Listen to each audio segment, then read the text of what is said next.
Hi viewers, మనకు వర్ణ విచ్ఛేదం అనేటువంటిది ఎన్సీఆర్టీ సిబిఎస్ఈ సిలబస్లో వచ్చేసి ఎగ్జామ్లో వస్తుంది. హిందీ విశాల్ మనం వచ్చేసి వర్ణ విచ్ఛేదం వచ్చేసి అచ్చులు హల్లులను వచ్చేసి విభజించడం అనమాట. ఈ ఒక హల్లులో అచ్చు అనేటువంటిది కలిసి ఉంటుంది, దాన్ని విడగొట్టి రాయాలి. సో వి అని విశాల్ అని ఇచ్చున్నారు. విలో వచ్చేసి వా ప్లస్ ఈ అనేటువంటిది దాగి ఉన్నది, ఈ అనేటువంటి అచ్చు దాగి ఉన్నది. సో షాలో వచ్చేసి షా ప్లస్ ఆ, నెక్స్ట్ లా ప్లస్ ఆ, ఈ విధంగా కింద సింబల్ అనేటువంటిది పెట్టుకోవాలన్నమాట. కిందకి గీత గీస్తూ ఒక సింబల్ అనేటువంటి పెట్టుకోండి. సో ఏ అక్షరాన్ని మనము వర్ణ విచ్ఛేదం చేస్తున్నామో దాని కింద ఆ విధంగా పెట్టుకోవాలి. నెక్స్ట్ మందిర్ మా ప్లస్ ఆ ప్లస్ అమ్ అనేటువంటి ఇది. నెక్స్ట్ దా ప్లస్ ఈ ప్లస్ రా ప్లస్ ఆ మందిర్. నెక్స్ట్ మహోత్సవ్ మా ప్లస్ ఆ, హా ప్లస్ ఓ, తా ప్లస్ సా ప్లస్ ఆ. ఇక్కడ వచ్చేసి సంయుక్తాక్షరం ఉంది కదా, ఆ యొక్క సంయుక్తాక్షరంలో ఒక హల్లు మటుకు రాస్తే చాలు. దానికి పక్కన ఉన్నటువంటి అచ్చు అనేటువంటి దాంట్లో దాగి ఉన్న అచ్చు రాయాల్సిన అవసరం లేదు, ఎందుకంటే అది ఆల్రెడీ సగం ఉన్నటువంటి హల్లు కాబట్టి అది ఒకటే రాస్తే చాలు.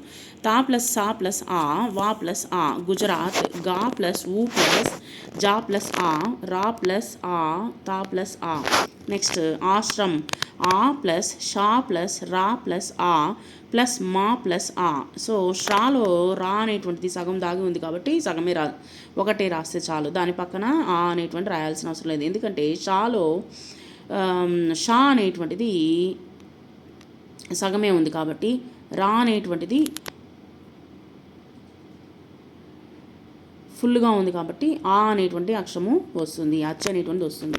నెక్స్ట్ మూంగుఫలి మా ప్లస్ ఊ ప్లస్ గా ప్లస్ ఆ ప్లస్ ఫా ప్లస్ ఆ ప్లస్ లా ప్లస్ ఈ.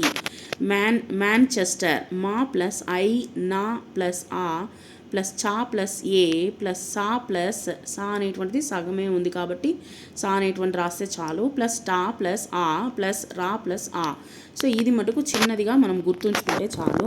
సో సగం ఉన్నటువంటి సంయుక్తాక్షరాలకి మనకు వచ్చేసి ఫుల్గా దాని పక్కన అచ్చు అనేటువంటి రాయాల్సిన అవసరం లేదు. ద్వారిక దా ప్లస్ వా ప్లస్ ఆ. సో వా మటుకే సగం ఉంది కాబట్టి వా మటుకు రాస్తే చాలు. ఆ ప్లస్ రా ప్లస్ ఈ కా ప్లస్ ఆ. సంస్కృతి సా ప్లస్ అమ్ ప్లస్ సా ప్లస్ ఖా ప్లస్ రీ ప్లస్ తా ప్లస్ ఈ సంస్కృతి. సో ఈ విధంగా మనము రాసుకోవలసి ఉంటుంది.